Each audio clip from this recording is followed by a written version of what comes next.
لیکن ایک موقع آیا کہ آپ نے اللہ سے یوں کہا، غزوہ احزاب کے موقع پر جب عصر کی نماز رسول اللہ صلی اللہ علیہ وسلم کی رہ گئی ان کی وجہ سے، تو آپ نے فرمایا اللہ ان کے گھروں کو اور ان کی قبروں کو جہنم کی آگ سے بھر دے کہ ان کی وجہ سے ہماری عصر کی نماز کا یاد رکھیں، جو شخص دو نمازوں کا اہتمام کرتا ہے اس شخص کے متعلق رسول اللہ صلی اللہ علیہ وسلم کا فرمان ہے وہ جنتی دو نمازوں کا۔ کون سی دو نمازیں؟ آپ نے فرمایا من صلی الفردین دخل الجنہ، جو دو ٹھنڈی نمازیں پڑھتا ہے وہ جنتی۔ کون سی دو ٹھنڈی؟ ایک عصر کی نماز اور دوسری صبح کی نماز۔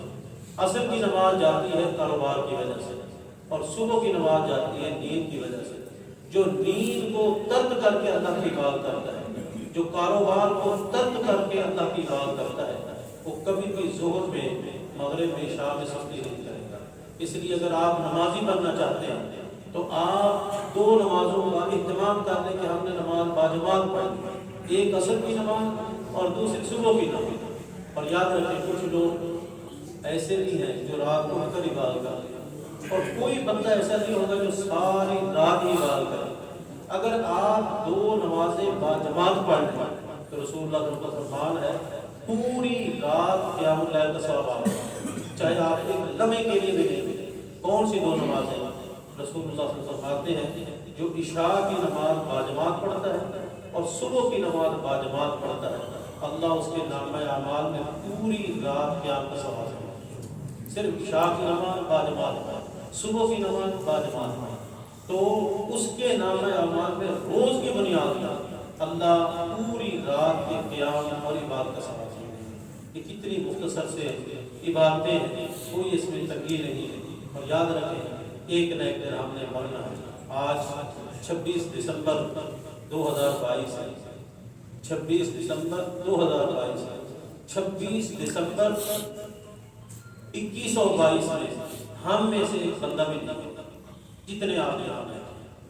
کہ میں نے 100 سال کی بات کی، 100 سال بعد یہ مسجد ہوگی، یہ پنکھے بھی ہوں گے، یہ صفحے بھی ہوں گے انشاءاللہ، یہ ممبر بھی ہوگا، یہ سب کچھ ہوگا، لیکن نہ یہاں امام یہ ہوگا، نہ خطیب یہ ہوگا، نہ مؤذن یہ ہوگا، نہ جماعتی یہ ہوگی، اور نہ ہی اہل محلہ یہ ہوگی۔ یہ سارے کے سارے اللہ کے پاس چلے جائیں گے۔ جہاں ہم نے جانا ہے اس کی ہمیں تیاری کرنی چاہیے۔ کامیاب انسان وہ ہے جو اس کی تیاری کرتا ہے۔